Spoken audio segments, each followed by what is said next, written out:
جو مسئلہ ہوتا ہے نا کہ حضور نبی کریم صلی اللہ علیہ وسلم کی سنت کے مطابق نماز ادا کرنے میں ہاتھ اوپر باندھنا چاہیے یا نیچے باندھیں، رفع دین کریں یا نہ کریں، اس کنفیوژن کو دور کرنا ہے تو کیسے کریں، کیا کریں؟ ایک کہتا ہے کہ یوں کریں، دوسرا کہتا ہے یوں کریں، اور دونوں ہی ایکسپرٹ ہیں اپنی فیلڈ کے، فلاں بھی فلاں بھی فلاں بھی، تو کرنا کیا چاہیے؟ میں بڑی چھوٹی سی اگزامپل دے کے جب آپ بس بات ختم کروں گا، عقل والا انسان سمجھ سکتا ہے، میری کوشش یہی ہے کہ انسان سمجھ لے، باقی اپنا فیصلہ انسان خود کرے، دوسروں کی بھی سنو، میری بھی سنو، باقی سب کی سنو، فیصلہ بہرحال خود کرنا۔ دیکھو حضور صلی اللہ علیہ وسلم نے فاقے بھی کیے ہیں، ہم نے بھی پڑھا ہے کہ وہ فاقے بھی کیا کرتے تھے، یہ بھی سنت ہے۔ حضرت محمد صلی اللہ علیہ وسلم نے کھانا بھی کھایا ہے، یعنی کہ ایسا نہیں کہ فاقے ہی کرتے رہے، ایسا بھی وقت آیا کہ کوئی فاقہ ہی نہیں کیا، کھانا کھا رہا ہے، روزانہ ہی کھانا چل رہا ہے، رائٹ، ایسا بھی چلا، میٹھا بھی کھایا ہے نا، گوشت بھی کھایا، اچھا اچھے کپڑے بھی پہنے، پیون لگے بھی کپڑے بھی پہنے، تو دونوں ہی انفارمیشن ہمارے پاس آ رہی ہے۔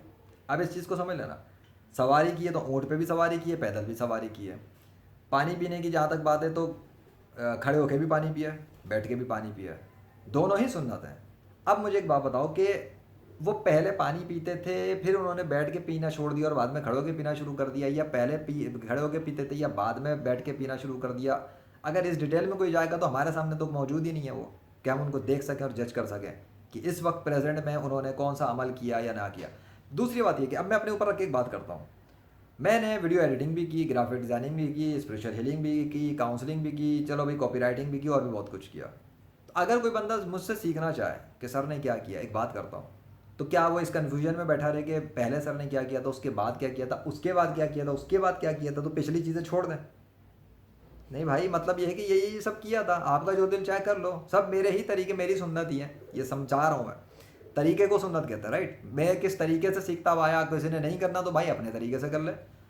حضرت محمد صلی اللہ علیہ وسلم کے ساتھ یہ ہے کہ ہمیں تو ان کی پیروی کا حکم دیا گیا ہے۔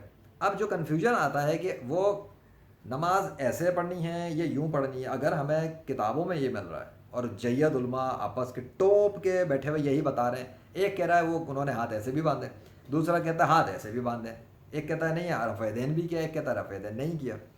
اب ہم کیا کریں؟ ہمیں یہ بس یہ پتہ ہے بھائی کہ انہوں نے ہاتھ چاہے رفع دین کر کے نماز ادا کی ہو یا رفع دین کے بغیر نماز ادا کی ہو، دونوں ہی حضرت محمد صلی اللہ علیہ وسلم نے کیے ہیں طریقے ادا، اور دونوں ہی طریقے سے نماز ہوا کرتی تھی۔ تو کیا ان کی رفع دین والی نمازیں اللہ نے رد کر دی؟ سوال، کیا ان کی رفع دین والی نمازیں قبول کی گئی ہیں یا بغیر رفع دین والی نمازیں قبول کی گئی ہیں؟ سوال، کیا ان کی دونوں طرح کی نمازیں قبول کی گئی ہیں؟ سوال، سمجھ میں آ گیا؟ سوال چھوڑ رہا ہوں، جواب علماء سے پتہ کر لینا، باقی خود غور کر لینا۔ اگر ان کی دونوں ہی طرح کی نمازیں قبول کی گئی ہیں تو ہمیں کس کی پیروی کا حکم ہے؟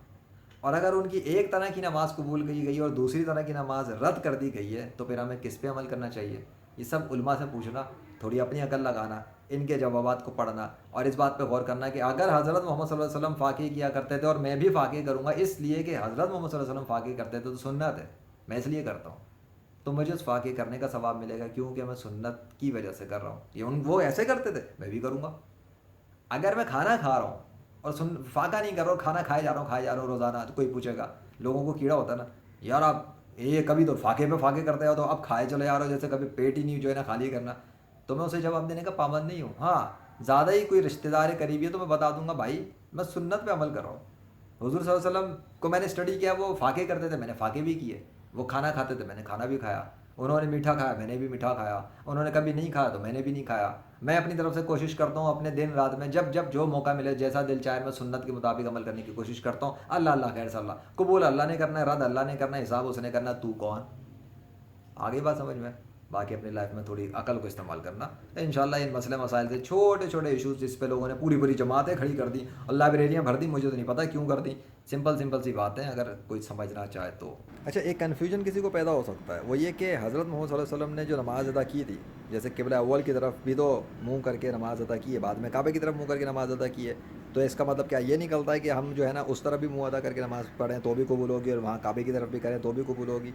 اس کے لیے میں پھکی دیتا ہوں، بات یہ ہے نہیں، اس کے لیے میں لاجیکل جواب دیتا ہوں جو سمجھ میں آ سکے، کہ ایک ہوتا ہے آج کے دن حکم کیا دیا گیا ہے، اور ایک ہوتا ہے آگے کی تاریخ میں کیا حکم دیا گیا۔ مثال کے طور پہ جنوری 2020 میں اللہ نے کیا حکم دیا تو تب اس کے مطابق عمل ہو رہا ہے۔ اب پتہ لگا جنوری 2025 کے دن اللہ نے ایک نیا حکم نازل کر دیا کہ بھائی اب اس طریقے سے یہ کام کرنا، تو پچھلا عمل کینسل کر دیا کہ اب اس طرح سے نہیں کرنا ہے، اب اس طریقے سے کرنا ہے. جیسے اسکول کوئی بندہ چلاتا ہے، پرنسپل تو بتاتا ہے بھائی اسکول کے اندر پہلی کلاس کے اندر ایک ٹیچر ایک وقت میں پڑھائے گا. اس کے بعد وہ ایک نیا آرڈر کرتا ہے بھائی جو ٹیچر پڑھائے گا وہ بچوں کو بڑے طریقے سے پڑھائے گا. پھر وہ کچھ عرصے بعد ایک نیا حکم کر دیتا ہے بھائی بچوں کو پڑھانا بھی ہے، طریقے سے بھی پڑھانا ہے، انٹرٹینمنٹ بھی دینی ہے اور بچوں کو مارنا بھی نہیں ہے. وہ اپنے اصولوں کے اندر اپ گریڈ کرتا جائے گا، اصول بدلتا جائے گا. تو جو اس کا نیا آرڈر آئے گا اس کو فالو کرنا پڑے گا، اس کے مطابق چلے گا. اب صرف یہ پتہ کر لو کسی بھی چیز کے بارے میں کہ حضرت محمد صلی اللہ علیہ وسلم نے جب کوئی دوسرا عمل کیا تو کیا پچھلے عمل کے مقابلے میں کیا اور پچھلے سے منع کیا تھا یا نہیں. مثال کے طور پر اگر وہ بیٹھ کر پانی پیتے تھے تو کیا انہوں نے یہ آرڈر بھی دیا ساتھ میں کہ اب کوئی بیٹھ کے پانی نہیں پیے گا، اب کوئی کھڑے ہو کے پانی نہیں پیے گا، میں بیٹھ کے پی رہا ہوں اور کھڑے ہو کے پینا منع ہے یا حرام ہے. یعنی عمل کرتے میں اگر بندہ منع بھی کر رہا ہے تو پچھلا عمل تو منسوخ ہو جائے گا نا آٹومیٹیکلی. اگر ایسا نہیں ہے، وہ بیٹھ کے بھی پیتے تھے، کھڑے ہو کے بھی پیتے تھے، وہ رفع دین بھی کرتے تھے اور نہیں بھی کرتے تھے، اس صورت میں تو دونوں طرح سے بھی کوئی بندہ کرے گا تو ثواب مل گیا اسے، کیونکہ دونوں ہی سنت ہے. لیکن اگر کسی طریقے میں یہ آ رہا ہے کہ بھی پہلے وہ اس طرح سے کرتے تھے، بعد میں انہوں نے طریقہ چینج کیا اور دوسروں کو آرڈر بھی دیا کہ اب اس طریقے سے پڑھنی ہے، تو پھر وہ والا طریقہ کرنا پڑے گا فالو جو سب سے لیٹسٹ تھا، پچھلا والا نہیں. اولڈ والا پھر نہیں ہوگا، وہ پھر عمل منسوخ ہو جائے گا نئے عمل سے. لیکن اس کا فیصلہ کرنے کے لیے آپ کو ڈیٹ چیک کرنی پڑیں گی کہ کون سا والا عمل وہ پہلے کرتے تھے اور کون سا عمل بعد میں کرنا شروع کیا تھا. اور جو بعد میں کرنا شروع کیا وہ ظاہر آگے کی تاریخ میں ہوگا. آپ ڈیٹ چیک کریں، کیا علماء نے حدیثوں میں ڈیٹیں لکھی ہیں، تاریخیں موجود ہیں کہ یہ والا جو ہے نا وہ سن 2 ہجری کا واقعہ ہے جس میں یہ کیا تھا، اور وہ جو پچھلا طریقہ تھا وہ پہلی ہجری کا واقعہ ہے، تو جو دوسری ہجری میں ہوا تھا ابھی یہ فالو کرنا ہے کیونکہ یہ لیٹسٹ تھا. I don't know about this detail اس وقت، لیکن آپ جو بھی جواب دے رہے ہیں یہ ان کی ذمہ داری بنتی کہ وہ جواب کے ساتھ تاریخ بھی بتائیں، ڈیٹیل بھی بتائیں.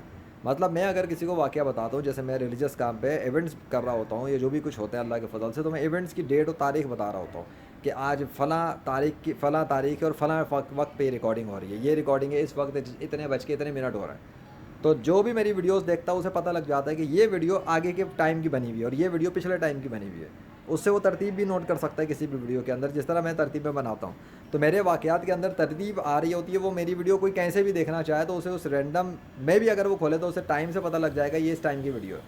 باقی پلے لسٹ بنی ہوتی ہے جس میں ترتیب بنتی ہے. تو لوگوں نے تو حدیثوں کی ترتیب بنائی بھی ہے، سبھی کچھ ہے نا، تو اس کے اندر ڈیٹیل کہیں نہ کہیں ہونی چاہیے. نہیں ہے تو پھر علماء اس کا جواب دیں، کیوں ان کی رسپانسبلٹی ہے. جس نے جمع کیا، جس نے سیٹنگ کی، اس کو آگے پیچھے ہر چیز کے حوالے سے رکھنا چاہیے ہوگا، رائٹ. تو یہ ڈیٹیلیں کدھر ہیں وہ آپ علماء سے پوچھیں کہ کہاں ہے، وہ اس کا جواب دیں تاکہ آپ کی کنفیوژن دور ہو. میں نے بہرحال وہ بیس بتائی ہے، وہ لاجکس بتائی ہیں، وہ کویشچنس دیے ہیں اور وہ بات سمجھائی جس سے یہ مسئلے کو اتنے مسئلے ہیں نہیں، مجھے نہیں لگتا یہ کوئی اتنے بڑے مسئلے ہیں. اگر کوئی انہیں چھوٹی چھوٹی چیزوں کو سمجھ لے، بلکہ چیٹ جی پی ٹی سے بھی ہیلپ لے لو آگے پیچھے کے حوالے سے، ہو سکتا ہے وہ بھی اس حوالے سے گائڈ کر دے. تو باقی دیکھو یہ فی الحال سمپل سی چیزیں یہ، لیکن یہ کوئی ایسا ایشو نہیں ہے کہ جس کی بنیاد پر آپ کسی دوسرے اپنے بھائی سے نفرت کرنا شروع کر دیں. یہ تو میں بھول ہی گیا بتانا، یہ تو بتا دوں یہ ایسا ایشو نہیں ہے جس کی وجہ سے میں اپنی ماں سے یا باپ سے نفرت کروں. میں نے دیکھا ہے گھروں کے اندر لوگ ایک بھائی سے بات نہیں کر رہا ہوتا صرف اس لیے کہ میرا جو بھائی ہے وہ رفع دین کیوں نہیں کرتا، میں رفع دین کرتا ہوں تو میں ٹھیک ہوں اور یہ غلط ہے. بھائی اگر آپ کون ہو تو فیصلہ کرنے والے، آپ ٹھیک اور وہ غلط ہو گیا. اللہ اگر اس کی نمازیں قبول کر رہا ہو اور آپ ہی کی رد کر دے تو آپ کیا کر لو گے. تو غرور تھوڑی کرنا ہے، دل آزاری کرنا تو ویسے ہی بلا وجہ دل آزاری اپنے بھائی کی یا ماں باپ کی، اور ان کو انسلٹ کرنا یہ غلط ہے. یوں نہیں ہو 2 دن جمعہ 8 دن ہوتے ہیں حاجی بنے تو حاجی کا ٹائٹل لگا کے دوسروں کو جو حج نہ کیے ہوئے ان کو انسان سمجھتا ہے بے اللہ نے تو مجھے توفیق دی حج کرنے کی، تم لوگوں کو تو توفیق نہیں دی. یہ حال ہے، وہ نہیں بننا ہے. اگر آپ کو ایک چیز صحیح لگ رہی ہے، آپ اپنی ریسرچ میں آگے. مثال کے طور پہ اگر مجھے فاقے کرنے کا شوق چڑھ گیا ہے اسٹڈی کر کے، تو میں کر رہا ہوں نا فاقے، ختم ہو گئی بات. اس کا یہ مطلب تھوڑی کہ اگر میرے گھر میں کوئی فاقے نہیں کرتا تو میں ان کو بولوں کہ تم کیوں فاقے نہیں کرتے ہو، تو اب میں تم سے ناراض ہوں. جب تک کوئی فاقے نہیں کرے گا تو میں اسے بات نہیں کروں گا. کیوں؟ کیونکہ یہ سنت ہے، یہ کوئی طریقہ نہیں، یہ تبلیغ نہیں ہے، یہ دعوت نہیں ہے، یہ جبر ہے، زبردستی ہے. یہ تو اللہ نے بھی زبردستی نہیں کی ہے والی کہ کسی کو حکم دیا ہو کہ اب تم فاقے کرو. رمضان سال میں آتے ہیں 30 دن کے لیے اور اس میں بھی اللہ نے آسانیاں رکھی ہیں، تو فاقے کرنے کا کوئی پریشر تھوڑی ہے. یہ تو وہ ہے جس کی محبت ہے اور جس کو شوق ہے وہ کرتا ہے. باقی نماز کے اندر جو فرائض ہیں فرائض چیک کرو، واجبات چیک کرو، سنت موقعہ چیک کرو. جو علماء نے کیٹیگریز بنائی پہلے وہ دیکھ لو. لوگ لڑ کس پر ہیں؟ جو نفل ہے، جو مستحب ہے، اس ٹائپ کی جو عمل کی جو حیثیت ہے ان لوگوں نے خود ہی کیٹیگرائز کی ہے. ان کیٹیگرائز کیے ہوئے مستحب اور چھوٹے چھوٹے عمل پر جماعتیں بنی ہوئی ہیں اور باقاعدہ کتابیں لگی ہوئی ہیں اور پھر نفرتیں چل رہی ہیں آپس میں. بس اس میں نہ پڑ جانا، باقی اللہ اللہ خیر صلی اللہ.